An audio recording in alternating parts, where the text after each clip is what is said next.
Good morning guys! So dala-dala ko ngayon yung pagkain ng tilapia. Abang wala pa kasi yung aking tatay dahil nagpapagamot po sa Manila, tayo po muna yung magpapakain itong kanyang mga alagang tilapia. Dahil ito po tuwing umaga, pinapakain at tuwing hapon. Kaya ito muna yung ating gagawin. Lumapit na po sila at talaga namang gutom na gutom. Ayan po. Ayan po, sobrang dami na po niyan. Tapos meron din pong pakain na para sa maliliit. Ito po sa gilid lang po yung sinasaboy.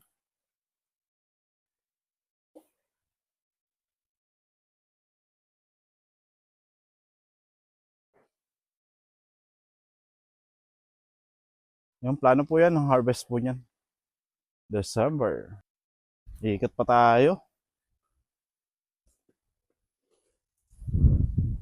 Kailangang mabigyan ng pagkain bawat bahagi ng fish pan. Dahil yung iba, hindi po nakakarating doon sa may bandang dulo at nandito lang naka-stack. Ayan po, bibigyan natin sila. Ayun, dami.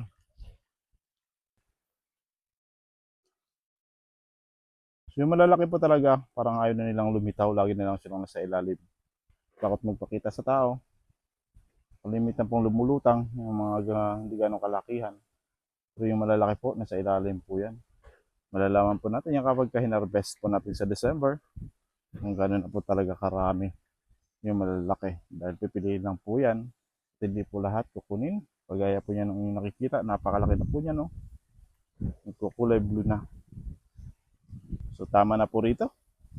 Hindi pa tayo dito sa may kabilang plot. Ay ito po. Sa may bandang likuran lang, meron lang po kasi yung pagitan.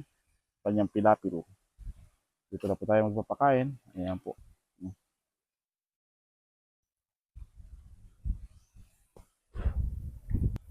Mm. Sige, kumain kayo hanggat gusto nyo. Ayan po, nag-aagawan po sila. So yung part na ito, bibihira yung malalaki.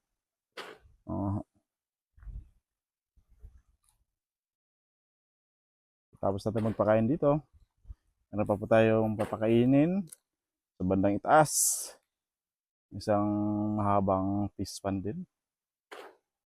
So medyo may kamahalan din po talaga mag-alaga ng ganitong fish pan dahil sa pakain pa lang po.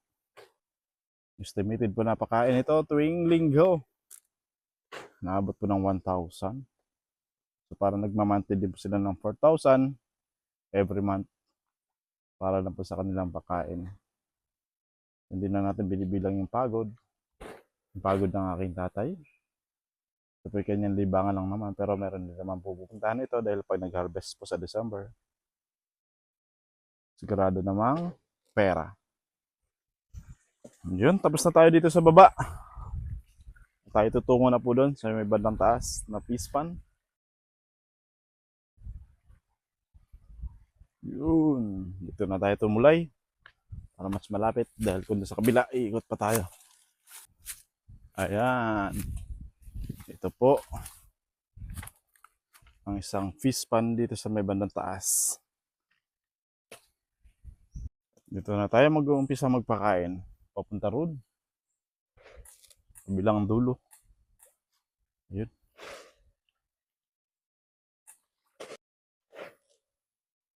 Marami na rin po palang malalaki dito. Yan. Ang dami na nila. Nag-aagawan pa.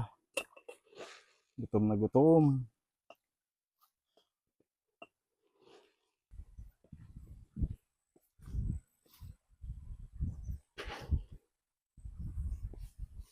Tapos na po. Yung para sa maliliit. Kaya lang ito pong floating. Mukhang naparami po dito sa may bandang taas. Tara. Mukhang aabutan tayo ng ulan. Masama yung panahon. Ayun na lang po yung natira. At dito na po natin nauubusin sa bandang baba.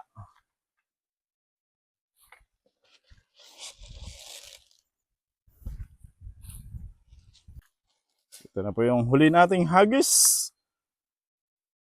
At mamayang hapon na ulit tayo magpapakain. Yun po. So hanggang dito lang po yung aking video. Okay, maraming salamat po sa inyong suporta.